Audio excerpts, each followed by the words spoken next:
দ্বীনের নবী মার নবী ষষ্ঠ হিজরিতে মুরাইসির যুদ্ধ থেকে ফিরে আসার পথে যে যুদ্ধে আম্মা জান আয়েশা সিদ্দিকা রাদিয়াল্লাহু তাআলা আনহা তিনিও সঙ্গে ছিলেন।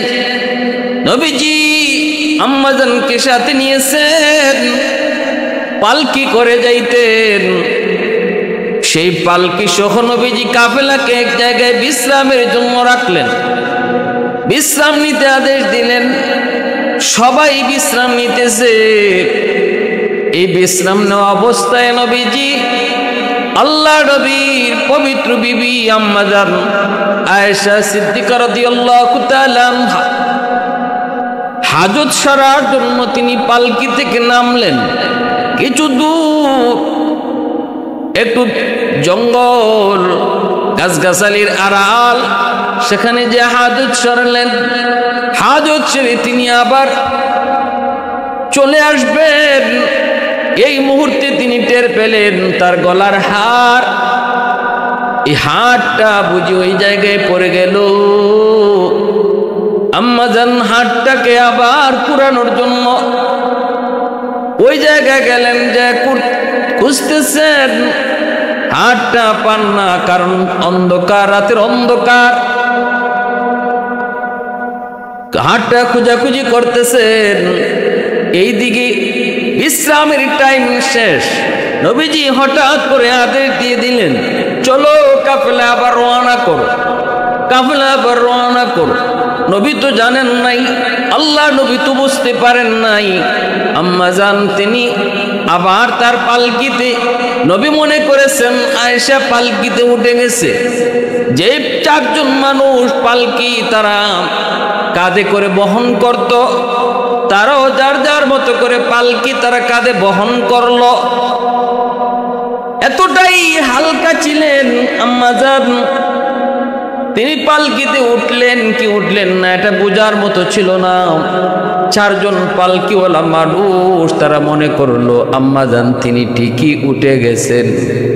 ওরা ভাবতেই পারে নাই তিনি উঠেন নাই, ওরা ভাবতেই পারে নাই তিনি এখনো রয়ে গেছেন।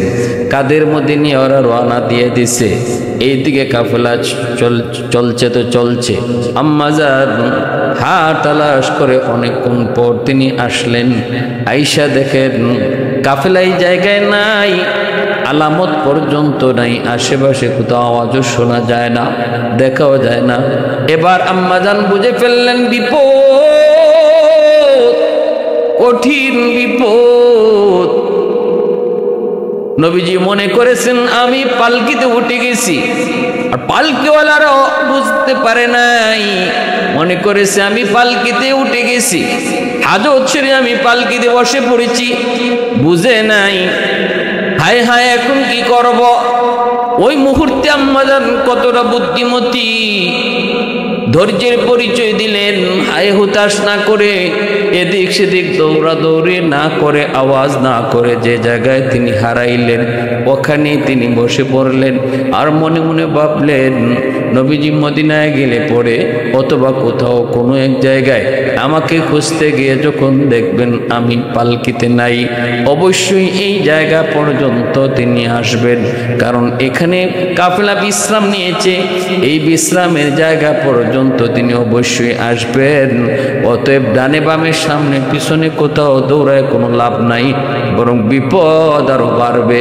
তিনি ওই জায়গাটাতেই একটা গাছের সাথে হেলান দিয়ে তিনি বসে পড়লেন আর আল্লাহর কাছে সাহায্য চাইতেছেন, বিপদ থেকে উদ্ধারের জন্য দোয়া করেন। লা হাওলা ওয়ালা কুওয়াতা ইল্লা বিল্লাহ। আল্লাহ পাকের কাছে দোয়া করেন, আল্লাহর কাছে কান্দেন। বিপদ থেকে উদ্ধার করার মালিককে একমাত্র আল্লাহ। বিপদ দেয় কে? আল্লাহ। বিপদ থেকে উদ্ধার করে কে? একমাত্র আল্লাহ। মুশকিল কুশা কোনো পীর নয়, মুশকিল কুশা কোনো দরবার নয়, মুশকিল কুশা না না মানুষ কোনোদিন বিপদ থেকে উদ্ধার করতে হতে পারে না রে যুবক। উদ্ধারকারী একমাত্র আল্লাহ, এর নাম হলো ঈমান।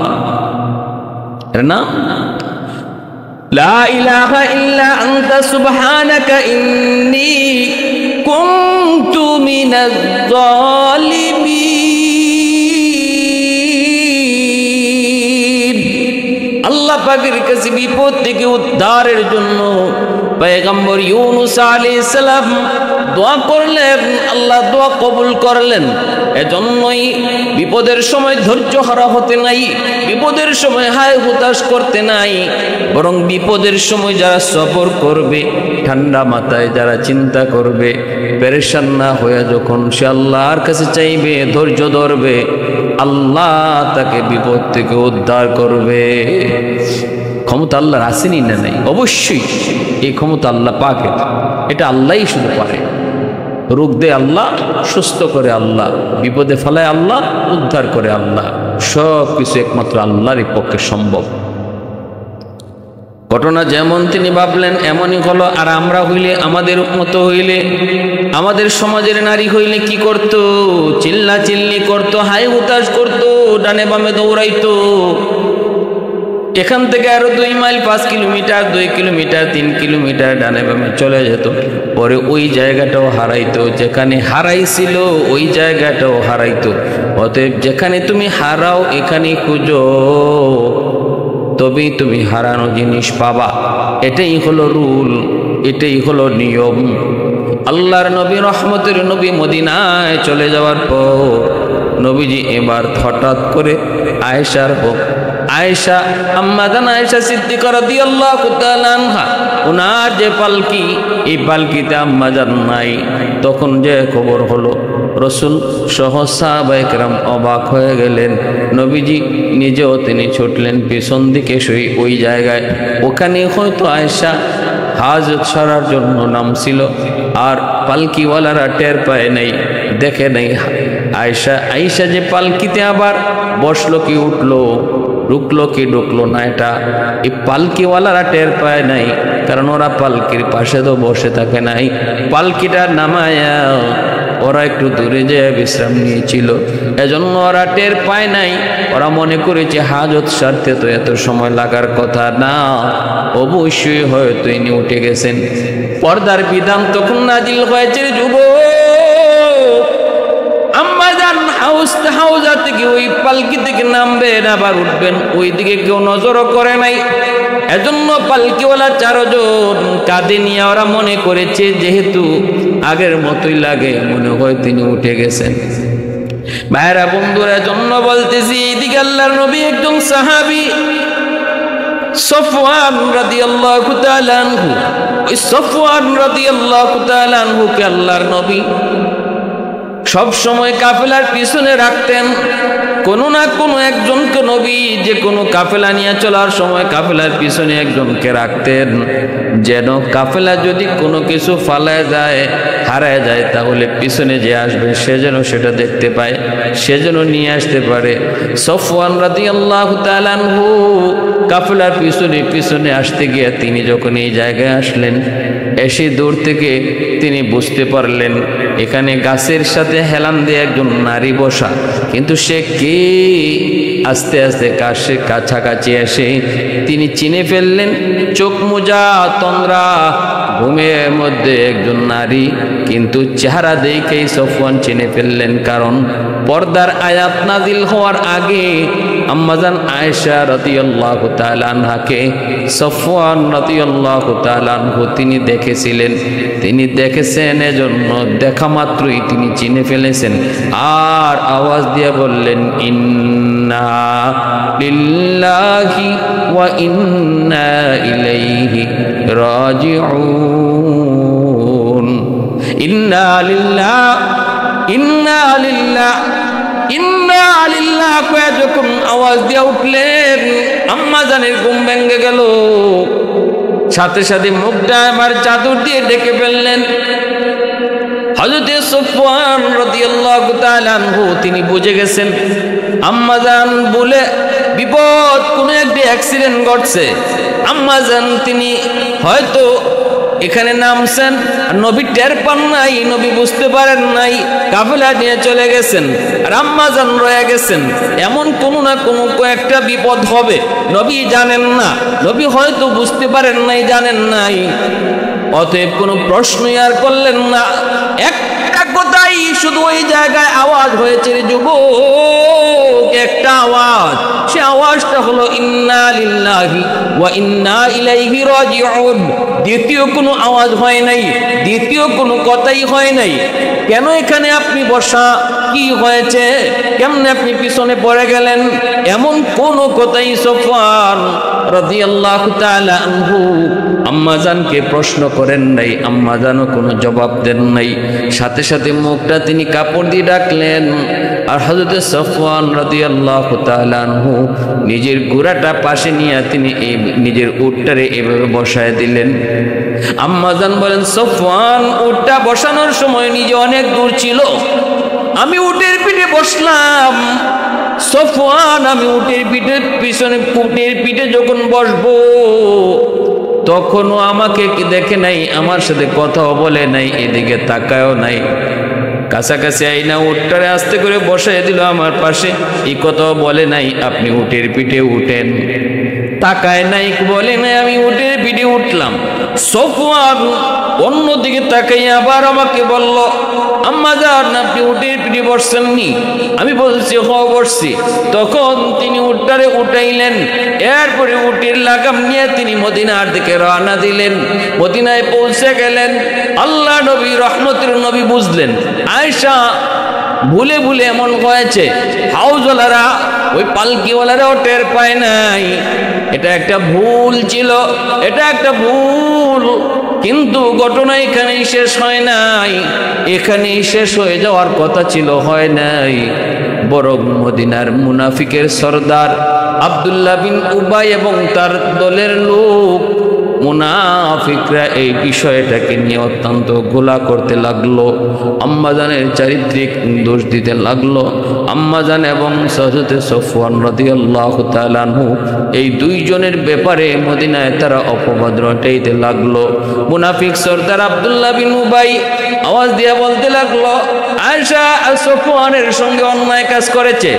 মদিনার অলিগলিতে আওয়াজ রটায় দিলে মন্দ কথা খুব দ্রুত ছড়ে, ভালো কথা কম ছড়ে, কিন্তু মন্দ কথা, খারাপ কথা অল্প সময়ে দ্রুত ছড়ায় যায়।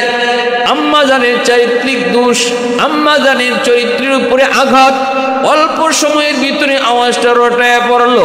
এমনকি এই ঘটনার ভিতরে, এই অপবাদ আর তহমতের ভিতরে তিনজন মুসলমানের নামও ঢুকলো।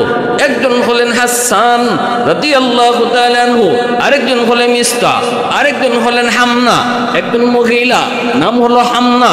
এই তিনজন এরা মুনাফিক নন, এরা কিন্তু মুসলমানই। এই তিনজনও তারা এই অপবাদের মধ্যে ঢুকে পড়লেন। এরাও এরকম ভাবে সন্দেহ করতে লাগলো, বলা বলি করতে লাগলো।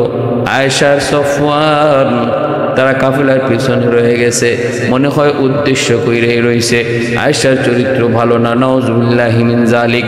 এমনভাবে কথা মদিনার চতুর্দিকে যখন দুশমনেরা রটাইতে লাগলো, নবীজির কানে যখন আওয়াজটা এসে পৌঁছলো, বলেন তো দেখি আমার নবীর কেমন লাগার কথা। আসমান ভেঙ্গে যেন নবীর মাথায় পড়লো। আম্মা জান আয়েশা সিদ্দিকা রাদিয়াল্লাহু তাআলা আনহাকে মায়ার নবী কত ভালোবাসতেন, কত মায়া করতেন, কত মমতা, কত মহব্বত, কত ভালোবাসা। আল্লাহ নবী জানেন আয়েশা জিন্দিগিতে কোনোদিন অন্যায় কাজ করতে পারে না। মায়ার নবী, দয়ার নবীর 100 ইয়াকিন।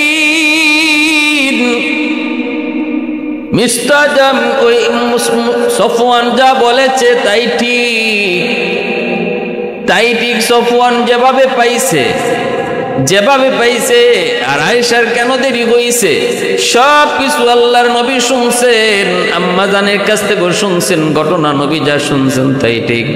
কিন্তু মুনাফিকের দল এই ভালো ঘটনাটাকে, এই ভুলটারে তারা খারাপ দিকে নিয়ে যাচ্ছে। গেছে তো খালি গেছে না, মদিনার অলি গলিতে তারা ওঠায় দেয়। আল্লাহর নবীর কানে আসলো, নবীজি এবার কি করবেন? সাহাবায়ে কেরাম তারাও শুনতেছেন, প্রতিবাদ কেমনে করবেন? নবী যদি বলেন এদেরকে ধরে নিয়ে আসো, এদেরকে শাস্তি দাও, কেন এরা আমার ফ্যামিলির উপরে অপবাদ দেয়, কেন আয়েশার উপরে অপবাদ দেয়? পারবেন নবী? নবী তখন যা খুশি তা করতে পারবেন। কিন্তু মুনাফিকের দল, ওরা বলবে মুহাম্মদ তার স্ত্রী হওয়ার কারণে, আয়েশা তার স্ত্রী হওয়ার কারণে কোনো ধরনের তদন্ত ছাড়া সে আমাদেরকে দোষী বলল। আমরা দোষী মানুষে আমরা বলি বলাটা আমাদের দোষ, আমরা বলি বলাটা দোষ, যে করে সেটা দোষ না। মুহাম্মদ তদন্ত ছাড়া কেন আমাদেরকে দোষী করলো? শুধুমাত্র তার স্ত্রী আয়েশা তার স্ত্রী হওয়ার কারণে। এই অপবাদ, এই কথাটা যখন সমাজে ছড়াবে, এই কথাটা যেন যে বলতে না পারে, এজন্য নবীজি কোনো জবাব দিতে পারেন না। চুপচাপ নবীজি নীরব নিস্তব্ধ হয়ে গেলেন। আল্লাহ নবী শুনতেছেন, সাহাবায়ে কেরাম শুনতেছেন, কিন্তু জবাব নাই। নবীজি অপেক্ষা করেন আল্লাহ পাকের। আল্লাহ পাক যদি ওহী নাজিল করে, ঘটনার তদন্ত যদি আল্লাহ পাক নিজে জানায় দেয়, সত্য যদি আল্লাহ উন্মোচন করে দেয়, আল্লাহ নিজেই যদি ঘটনার বিবরণ শোনায় দেয়, তাহলে আর কোনো আপত্তি থাকবে না। নবীজি এজন্য কোনো ধরনের বিচার আচার সালিশ করা ছাড়া আল্লাহ পাকের মুখাপেক্ষী হইলেন আর অপেক্ষায় থাকলেন। ওহী আসবে, আল্লাহ জিব্রাইল পাঠাবেন এবং সঠিকটা মূল ঘটনাটা কি সেটা আল্লাহ পাক নিজে কইবেন। কিন্তু সময় করে যাচ্ছে, আল্লাহ পাকের পক্ষ থেকে ওহী আসে না, জিব্রাইল আমিন আসেন না। জিব্রাইলের অপেক্ষায় মায়ের নবী কিন্তু না, জিব্রাইল তো আসে না। নবীজি নীরব নিস্তব্ধ, আল্লাহ নীরব। নবী নীরব, আল্লাহ নিজেও নীরব। এজন্য মায়ার নবী আরো চিন্তায় পড়ে গেলেন। হায় হায়, আমার আয়েশা তো নির্দোষ, এটা আমি বিশ্বাস করি, আমি মানি, কিন্তু আমার আল্লাহ কেন নীরব? ওহী কেন আসে না? আমি এদের বিচার কিভাবে করব? যদি নিজে পাওয়ার খাটাই, ওরা বলবে মুহাম্মদ আয়েশা তার স্ত্রী হওয়ার কারণে পাওয়ার খাটাইছে। নবীজি নীরব নিস্তব্ধ,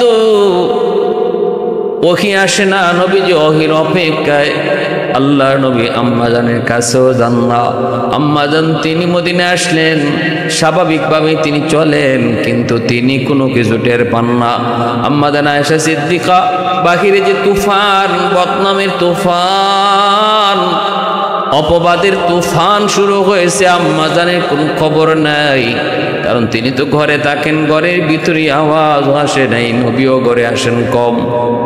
তবে আম্মাজান এই বাহিরের হালত না জানলো, কিছুটা টের পাইতেছেন নবীজির আচরণে। আল্লাহ নবী কম কম আসেন, কম কম হাসেন, কম কথা বলেন, আগের মতো না। নবীজির চাল চলন আচার আচরণ কথাবার্তার মধ্যে পরিবর্তন আম্মাজান কিছু টের পাইলেন, কিন্তু কেন কি জন্য সেটা আম্মাজান জানেন না, জানার কথাও না। এই অবস্থায় চলছে তো চলছে, এই অবস্থায় দিন যাচ্ছে, এই অবস্থায় দিন যাচ্ছে। একদিন আম্মাজান টের পাইলেন প্রায় মাসের কাছাকাছি, প্রায় মাসের কাছাকাছি হয়ে যাচ্ছে। আম্মাজান একদিন বুঝে ফেললেন, একদিন তিনি জেনে ফেললেন। কেমনে? কই মিস্তার মা, ওই যে তিনজন, একজন হলেন হাসান, তিনি হলেন কবি, আরেকজন হলেন মিস্তা, আরেকজন হলেন হামনা। হামনা হলেন একজন নারী। কে কি তার পরিচয়?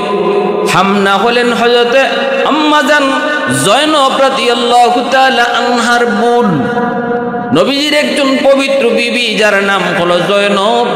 ওই জয়নবের বোন হলেন হামনা। তাহলে নবীজির শালী হন। এই হামনা কিন্তু আয়েশার অপবাদ রটানোর পিছনে ইনিও একজন, মুসলমানের ভিতর থেকে ইনি একজন, তিনজনের ইনি একজন। ইনি কেন এই অপবাদের কথা রটাইতেছেন? এর পিছনে কারণ হলো, কারণ উনার বোন নবীজির পবিত্র বিবি হযরত জয়নব রাদিয়াল্লাহু তাআলা আনহা, আম্মাজান আয়েশা ইনিও নবীর বিবি। তাহলে জয়নব আর আম্মাজান আয়েশা তারা দুইজন হলেন সতী। অতএব আর নবীজির পবিত্র বিবিগণের ভিতরে দুইজন ছিলেন সবচেয়ে বেশি সুন্দর, একজন হলেন আয়েশা আর একজন হলেন জয়নব। অতএব সুন্দরের দিক দিয়া আয়েশা ছিলেন সবার চেয়ে উপরে, এরপরেই ছিলেন জয়নব। এজন্য হামনা চিন্তা করলেন আয়েশার অপবাদের কারণে, আয়েশার চারিত্রিক দোষের কারণে যদি নবী আয়েশাকে তালাক দেন অথবা আয়েশাকে ছেড়ে দেন, তাহলে আয়েশার জায়গাটাই দখল করবে তার বোন জয়নব। কারণ জয়নব হলেন আয়েশার পনি সবচেয়ে বেশি সুন্দরী। অতএব সুন্দরীর দিক দিয়া জয়নব আয়েশার জায়গাটা দখল করবেন। এই চিন্তা নিয়ে বোনের দরদি হইয়া তিনি এই কাজে লাগলেন। এমনকি নিজের বোনরাও বলতেছে, বোন রে, সুযোগ যায় আয়েশার বিরুদ্ধে নবীর কাছে কিছু বলো, আয়েশার কোনো বদনাম থাকলে তুমি নবীর কাছে কও, এই তো সুযোগ যায়, কারণ আয়েশা তোমার সতীন। কিন্তু হযরত জয়নব রাদিয়াল্লাহু তাআলা আনহা বলেছিলেন, এ হামনা চুপ হো, আর কথা বলবি না, আর সামনে বাড়বি না। আয়েশা আমার সতীন হতে পারে, কিন্তু আমি কসম করে বলতে পারি আয়েশার চরিত্র পুত পবিত্র, বিন্দু পরিমাণ আয়েশার চরিত্রের মধ্যে কোনো কালিমা নাই, কোনো দাগ নাই। আমি কোনোদিন আয়েশার চরিত্রে দাগ পাই নাই। আর আমি একটা নারী হয়ে আরেকজন নারীর উপরে মিথ্যা অপবাদ দিয়ে তার জীবন ধ্বংস করতে পারি না। আয়েশার বিরুদ্ধে কিছু বলা মানে মিথ্যা কথা বলা। সাবধান, তুমি চুপ হয়ে যাও। এজন্য ভাইরা বন্ধুরা, আরেকদিকে মিস্তার মা আম্মাজানের কাছে আসছে, আম্মাজানের কাছে আয়েশা নিজের ছেলে মিস্তারে একটা অভিশাপ দিয়া কয়, মিস্তা তুই ধ্বংস হ। আম্মাজান জিজ্ঞেস করেছিলেন, তুমি তোমার ছেলেকে ধ্বংসের বদদুয়া কেন করলে? তখনই মিস্তার মায় কয়, কেন আপনি কি জানেন না আমার ছেলেও আপনার চারিত্রিক অপবাদ রটানোর পিছনে সেও একজন, এটাকে আপনি জানেন না?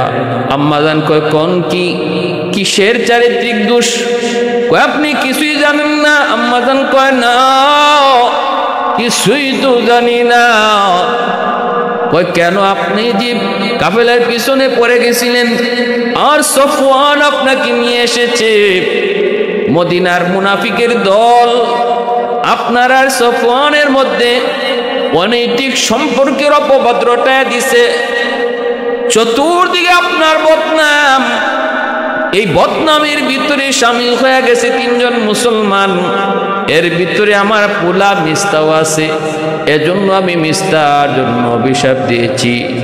এই কথাটা বলা মাত্রই আম্মাজান এই প্রথম তিনি শুনলেন, আর সাথে সাথে ওনার মাথায় আসলো, এজন্যই তো নবী কম আসেন, কম কথা বলেন, চিন্তিত কঠিন থেকে কঠিন চিন্তা নিয়ে নবী আসেন আর যান, কথা বলেন না। কিন্তু নবীর জিগাইল, নবী কিছু কয় না। আম্মাজানের মাথায় যেন আসমান ভেঙে পড়লো। সাথে সাথে নবীজির কাছে আইসা বলতেছে, নবী গো, হয়তো অনেক কথা আপনি আমাকে বলেন নাই, আমিও জানি না, তবে কিছুটা জানছি। এই মুহূর্তে আমি আপনার কাছে একটা আবদার করব, দয়া করে আপনি আমাকে আমার আব্বা আম্মার কাছে যাওয়ার অনুমতি দেন। আমি আমার আব্বা আম্মার কাছে বেড়াইতে যাব। মায়ার নবী কয়, ঠিক আছে আয়েশা যাও। নবীজি ফার্স্ট চান্সে অনুমতি দিয়ে দিছেন। আম্মাজান তখন নবীর অনুমতি পাইয়া খুশি হওয়ার কথা, কিন্তু খুশি না হইয়া কষ্ট আরো বাড়ল। কারণ কোনদিন আল্লাহর নবী এত সহজে আম্মাজানকে বেড়াইতে যেতে দেন না, যেতে দেন কিন্তু খুশি মনে না, ফার্স্ট চান্সেই না। কিন্তু এই নবীজির কাছে চাইতে দেরি, নবী অনুমতি দিতে দেরি হয় নাই। কারণ আল্লাহর নবীরও চিন্তা, নবীও চিন্তিত, বড় পেরেশান। আল্লাহ নবীও চাইলেন একটু নীরবতা, আল্লাহ নবীও চাইলেন আশা একটু বাপ মার কাছে যাক, আমিও একটু নীরব থাকি, একটু রিল্যাক্সে থাকি, একটু একাকী থাকি। বিশাল বড় বোঝা যেন নবীর মাথায়। কিন্তু আম্মাজান কষ্ট, অধিক কষ্ট পেয়ে গেলেন। কোনদিন তো নবী আমাকে এইভাবে ফার্স্ট চান্সে অনুমতি দেন না, আজ আমাকে ফার্স্ট চান্সে অনুমতি দিলেন। তাহলে কি নবী আমার উপরে সন্দেহ করেন? চিন্তার মধ্যে পড়ে গেলেন। নবীজির অনুমতি পাইয়া আম্মাজান চোখের পানি মুইসা কান্না করে করে তিনি বাবার বাড়িতে চলে আসলেন। আবু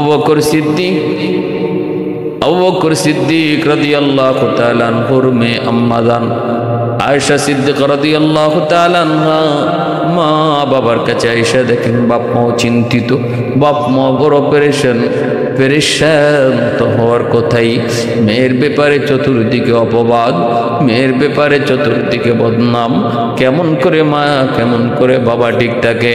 তিনি আয়েশা দেখেন বাপ মাও চিন্তিত, কিন্তু মা সান্ত্বনা দিয়া কয়, মারে তুই চিন্তা করবি না, মনোবল ভাঙবি না, আল্লাহর কাছে চা, আল্লাহ বিপদ থেকে উদ্ধার করবে। মা আমরাও জানি তুমি কখনো অন্যায় করতে পারো না, ছোটকাল থেকে তোমাকে বড় করেছি।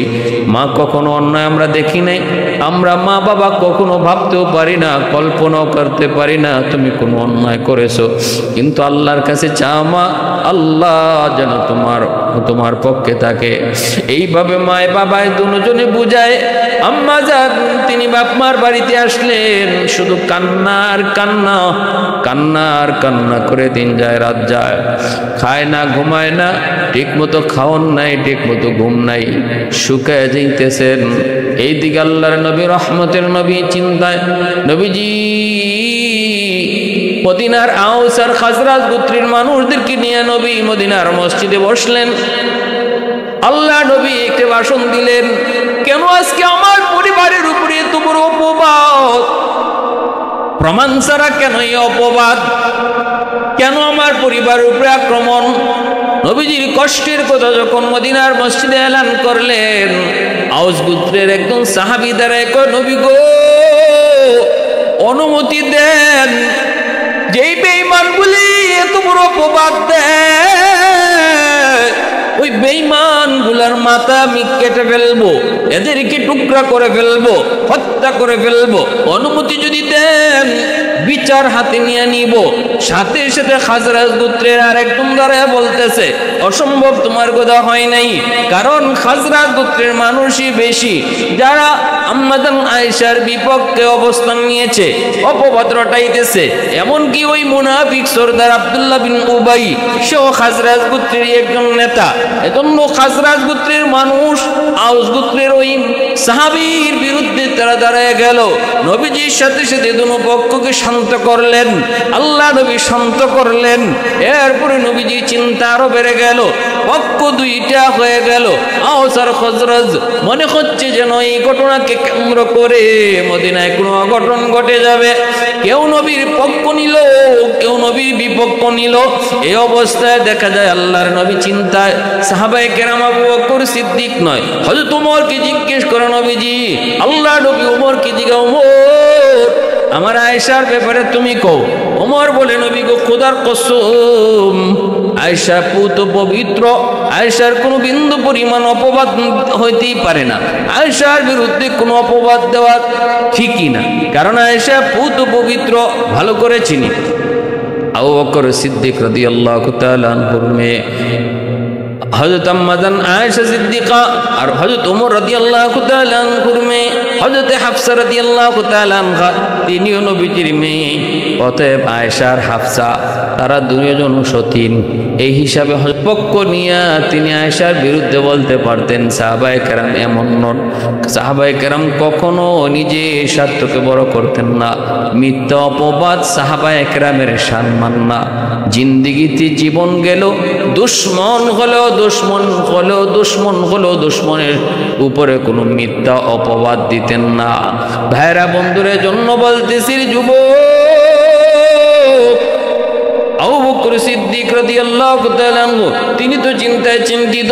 নবীজি হযরত ওমর রিজিগান, উসমান কয় আয়েশা ভালো, ওমর কয় আয়েশা ভালো, আলী কয় আয়েশা ভালো, আয়েশার চরিত্রে কোনো দাগ নাই, ও তো পবিত্র। তবে নবী গো, আমি একটা কথা আপনারে বলি, আয়েশার পার্সোনাল সেক্রেটারি যে আছে, ঘরের ভিতরে যে খাদেম আছে, সেই খাদেম ওই মহিলাকে জিজ্ঞেস করেন, মনে হয় সে ভালো জানবে। নবীজি আম্মাজান আয়েশা সিদ্দিকার খাদেমাকে জিজ্ঞেস করলেন, তুমি তো ঘরে থাকো, আয়েশাকে তুমি বেশি দেখো, তুমি কও আয়েশার চরিত্র কেমন? তখন ওই খাদেমা কয়, নবী গো খোদার কসম, আমি কোনোদিন খারাপ কিছু দেখি নাই, আয়েশার চরিত্র পুত পবিত্র ভালো।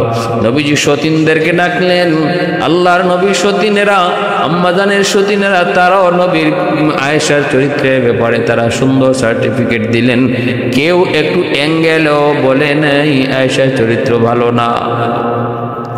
ভাইরা বন্ধুরা, এজন্য বলতেছিলাম, আল্লাহর নবী, রহমতের নবী আসলেন আবু বকর সিদ্দিকের বাড়িতে।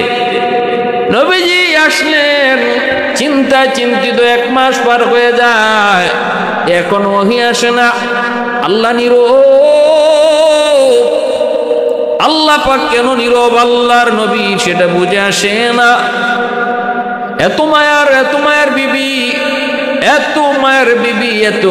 বিবি আয়েশা, এত জ্ঞানী, এত গুণী, নবীর প্রতি তার মহব্বত এত বেশি। জল চকি দিলেন নবীকে ওযু করার জন্য। আল্লাহ নবী জল চকিতে বসলেন, আম্মাজানের পায়ের আঙ্গুল জল চকির পায়ের নিচে পড়ে গেল। নবীজি জল চকিতে বসে পড়লেন, আম্মাজান আঙ্গুলটা সরাইতে পারলেন না, সাথে সাথে আঙ্গুল থেতলে গেল। ওযুর পানিতে রক্ত যায়। নবীজি বলতেছেন, আয়েশা রক্ত কোত্থেকে? আম্মাজান তখনও কিছু কয় না। মায়ার নবী তাকায় দেখেন আম্মাজানের আঙ্গুল থেতলে গেল, রক্ত যাইতেছে। নবীজি সাথে সাথে উঠলেন, উঠে তিনি জল চকিটা সরাইলেন। নবী বার অবাক হয়ে বলতেছেন, আয়েশা এত বড় কষ্টটা কেমনে করলে গো? কেন তুমি বললে না নবী গো? আপনি একটু উঠেন, আপনার জল চকির পায়ার নিচে আমার পা পড়ে গেছে, আমার আঙ্গুল পড়ে গেছে, একবার কেন বললে না? বললে তো এত বড় ব্যথা পাইতে না। আম্মাজান তখন চোখের পানি মুইসা কই, নবী গো, আমার পায়ের আঙ্গুল পড়ছে তো কি, এটা তো হালকা, এতটা তো ছাতা, এটা তো ছোট। কলিজায়, আমার কলিজায় যদি আমার কলিজাটাও যদি পড়তো, আমার কলিজার উপরে যদি আপনার জল চকিটা পড়তো, আর আপনি সেই চকিতে বসে পড়তেন, আমি আয়েশা কলিজা ছিদ্র হয়ে রক্ত বের হতো, তবু আপনাকে উঠেন গো নবী এই কথা বইলা কষ্ট দিতাম না। উঠেন গো নবী, উঠেন এই বইলা আপনারে একটু কষ্ট দিতাম না। আঙ্গুল তো ছাতা, কলিজা পড়লো, আমি কষ্ট দিতাম না। এতটা মহব্বত, এতটা ভালোবাসা তিনের নবী, মায়ার নবীও তিনি ভালোবাসতেন। নবীজি বলতেন, আয়েশা গ্লাসের অবশিষ্ট পানিটা আমাকে দাও। নবীজি অবশিষ্ট পানিটা পান করতেন। আম্মাজান কয়, আমি গ্লাসের যে জায়গায় ঠোঁট লাগায়া পানি পান করতাম, নবীজি ওই জায়গাটাতেই ঠোঁট লাগায়া তিনি পানি পান করতেন। এত মায়া নবী আদর করে হুমায়রা কয়ে ডাকতেন, সুন্দরী। নবীজি আম্মাজানকে হুমায়রা কয়ে ডাকতেন। নবীজির সকল বিবিদের মধ্যে একমাত্র একজন বিবি যিনি বাকেরা, তিনি ছিলেন কুমারী, তিনি হলেন আম্মাজান আয়েশা সিদ্দিকা রাদিয়াল্লাহু তাআলা আনহা। এবার আল্লাহর নবী আসলেন শ্বশুর বাড়িতে, আম্মা জানও তখন বাবার বাড়িতে। নবীজি আসলেন, সবাই চিন্তিত। নবীজি আয়েশার ঘরে গেলেন। আবু বকর সিদ্দিক এবং আবু বকর সিদ্দিক রাদিয়াল্লাহু তাআলা আনহুর বিবি, তারাও ধারে কাছাকাছি। আল্লাহর নবী যে বলতেছেন, আয়েশা, আল্লাহ পাকের পক্ষ থেকে এখনো কোনো ফয়সালা আসে নাই। ও আয়েশা, আমি জানি তুমি নির্দোষ।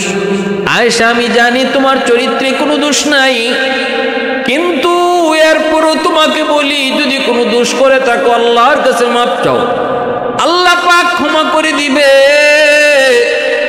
কারণ আল্লাহর পক্ষ থেকে কোনো ওহী আসে না বিদায় নবী চিন্তিত। নবী কয়, আয়েশা, যদি কোনো অন্যায় হয়ে থাকে আল্লাহর কাছে মাপ চাও। আল্লাহ পাক রব্বুল আলামিন গফির, আল্লাহ পাক রব্বুল আলামিন গফুর, আল্লাহ পাকের উপাধি গফফার। আল্লাহ পাক মুহূর্তের ভিতরে গুনাহ মাফ করে দেয়। অতএব আয়েশা, যদি কোনো অন্যায় হয়ে থাকে তুমি আল্লাহর কাছে ক্ষমা চাও। এই কথাটা বলা মাত্রই কথা শেষ হতে পারে নাই, আম্মা জানের মাথা যেন আসমান পুরাটাই ভেঙে পড়ল। রসুল বললেন কি, এই কথার দ্বারা বোঝা যায় আল্লাহ নবীও কিছুটা সন্দেহ করেন আমি অন্যায় করেছি কিনা। হায় হায়, একজন সতীসাধ্বী নারী যখন তার স্বামী তার চারিত্রিক সন্দেহ করে, চারিত্রিক দোষ নিয়ে কোনো অপবাদ দেয়, পৃথিবীতে একজন সতীসাধ্বী নারী, এই নারীর সবচেয়ে বড় কষ্ট হলো এই অপবাদ। যখন সে কোনো অন্যায় করে না, ওই অন্যায়ের মধ্যে তারে অন্যায়কারী হিসেবে বলা হয়। যেই নারীর চরিত্র ভালো অথচ তার স্বামী কই চরিত্র খারাপ, পৃথিবীতে ওই নারী, এর চেয়ে বড় কষ্ট তার কাছে আর কিছু নাই। আম্মা জান এত কষ্ট পাইলেন আর বলতেছেন, নবী গো, আপনি এমন কথা বললেন, কি জবাব দেব? আমার কাছে কোনো জবাব নাই, আমার কাছে কোনো জবাব নাই। আমি জবাবের ভাষা হারায় ফেলছি। আমি আল্লাহর কাছে 1000 বার মাপ চাইমু, কিন্তু এই বিষয়ে আমি আল্লাহর কাছে মাপ চাইমু না। আল্লাহর কাছে আমি এই বিষয়ে ক্ষমা চাইমু না, কারণ আমি জানি আমি নির্দোষ, আমার আল্লাহও জানে আমি নির্দোষ। অতএব যে দোষী সে তার দোষে অস্বীকার না করা যেমন দোষ, যে নির্দোষ সে নির্দোষ হইয়া নিজের দোষী বলা তেমন দোষ। যে দোষী মানুষ সে তার নির্দোষ বলা যেমন দোষ, যে নির্দোষ সে নির্দোষ হইয়া নিজেকে দোষী বলা এটাও তেমন দোষ, তেমন অন্যায়। অতএব এই মুহূর্তে আমি যদি বলি আমি অন্যায় করি নাই, আমার আল্লাহ জানে আমি অন্যায় করি নাই, তাহলে আপনারা আমার কথাটা বিশ্বাস করবেন না। আমি যদি বলি আমি অন্যায় করি নাই, আমার আল্লাহ জানে আমি কোনো অন্যায় করি নাই, তবে আপনারা আমার কথাটা বিশ্বাস করবেন না। আর আমি যদি বলি আমি দোষ করেছি, অথচ আমার আল্লাহ জানে আমি নির্দোষ, আপনারা হয়তো আমার কথাটা কিছু বিশ্বাস করে ফেলতে পারেন। এজন্য আমি কিছুই বলবো না, নীরব। সাইয়্যিদুনা ইউসুফ আলাইহিস সালামের বাবা, তিনি বিপদের সময় যেই কথা বলেছিলেন আমিও এই কথাই বললাম। তিনি যেই জবাব দিয়েছিলেন এই জবাব আমিও দিলাম। ফাসবরুন জামিল ওয়াল্লাহুল মুস্তাআনু আলা মা তাসিফুন। আম্মা জান এতটাই পেরেশান ছিলেন ওই সময়। ইউসুফ আলাইহিস সালামের বাবার নাম ইয়াকুব, ইয়াকুব নামটাও তিনি ভুলে গেছেন। মানুষ যখন কঠিন থেকে কঠিন পেরেশানিতে পড়ে তখন নাম ভুলে যায়। ইয়াকুব নবীর নামটাও তখন আম্মা জান ভুলে গেছেন। এতটা পেরেশান, এতটা পেরেশান, এতটা পেরেশান। আম্মা জান এই কথা শুই না নবীজি নীরব নিস্তব্ধ হয়ে গেলেন, আর কোনো আওয়াজ নাই। ওই মুহূর্তেই আল্লাহর পক্ষ থেকে ওহী নাজিল শুরু হলো। পবিত্র কোরআনের সূরাতুন নূরের আয়াতগুলো আল্লাহ নাজিল করলেন, যে আয়াতগুলো আম্মা জানের সম্মান নিয়া আল্লাহ নিজে এই আয়াতগুলো নাজিল কইরা জানায় দিয়েছেন, বন্ধু বুঝায় দিয়েছেন আয়েশা নিরপরাধ নির্দোষ। আয়েশার উপরে যা অপবাদ হয়ে দেওয়া হয়েছে এগুলো সব হলো অপবাদ, এইগুলার সাথে আয়েশা জড়িত না। আম্মা জানের চারিত্রিক সার্টিফিকেট দিয়ে আল্লাহ কোরআনে আয়াত নাজিল করলেন। আল্লাহর নবী খুশি হয়ে আল্লাহ পাকের কুদরতি কদমে সেজদায় পড়লেন। আল্লাহর নবী খুশি, আম্মা জান আয়েশা সিদ্দিকা রাদিয়াল্লাহু তাআলা আনহার মা বাবা আবু বকর এবং আবু বকরের বিবি রাদিয়াল্লাহু তাআলা আনহুমা তারা দুজনকে নবী শুনাইতেছেন। আবু বকর আয়েশার চারিত্রিক সার্টিফিকেট, আয়েশার সুন্দর চরিত্রের সার্টিফিকেট দিয়ে আল্লাহ কোরআনে আয়াত নাজিল করেছে। এই কথাটা যখন আবু বকর সিদ্দিককে শুনাইলেন, আবু বকর সিদ্দিকের বিবিকে শুনাইলেন, তারা দুজন দৌড় দিয়া আম্মাজানের কাছে গেলেন। যাইয়া আবু বকর সিদ্দিক রাদিয়াল্লাহু তাআলা আনহুর বিবি সাহেব যায়া বলতেছে, আয়েশা এই মুহূর্তে তোমার পবিত্রতা বর্ণনা করে আল্লাহ পাক কোরআনে আয়াত নাজিল করেছে। যাও যায় তুমি নবীর শুকরিয়া আদায় করো, আল্লাহর নবীর কাছে যাও। আম্মা জানি কথা শুই না আল্লাহর কুদরতি কদমে সেজদায় পড়ে শুকরিয়া আদায় করে। কিন্তু তখন তিনি বলে না, আমি কেন নবীর শুকরিয়া আদায় করব? আমার পবিত্রতা যিনি ঘোষণা করেছেন আমি তার শুকরিয়া আদায় করে নিছি। ওই মনের ভিতরে যে অভিমান, আমার নবী কেন এটা সন্দেহ করলেন, নবী সন্দেহ করলেন কেন আম্মা জান সেটা সইতে পারেন নাই। এজন্য আমার ভাইয়েরা বন্ধুরা খেয়াল রাখবা, মদিনার মুনাফিকের দল ওরা কিন্তু আজ ওই সময়ও নবীর পরিবারের বিরুদ্ধে তারা অপবাদ দেওয়ার চেষ্টা করেছে। আল্লাহর নবীর বিবি আম্মা জান আয়েশা সিদ্দিকার সেই গলার হার হারায় যাওয়াকে কেন্দ্র করে এত বড় অপবাদ উঠাইছে। শেষ পরিণামে আল্লাহর পক্ষ থেকে সাহায্য আসছে। এজন্য বলতেছি নারীরা, মারা একটু খেয়াল করে শোনো, বিপদের সময় ধৈর্য হারা হইও না, আল্লাহর কাছে চাও। বিপদের সময় ধৈর্য হারা হইও না। আমার রসুল তিনিও কিন্তু ধৈর্য হারা হন নাই। আমার রসুল আপনার নবী ধৈর্য হারা হইয়া আম্মা জানের সাথে সম্পর্ক কাটাপ করেন নাই, বরং তিনি অপেক্ষা করেছেন, সবর করেছেন। অথচ হিন্দু ধর্মের পণ্ডিত রামকৃষ্ণ, তার বউয়ের নাম সীতা, এই সীতার চারিত্রিক দোষ দেওয়ার পর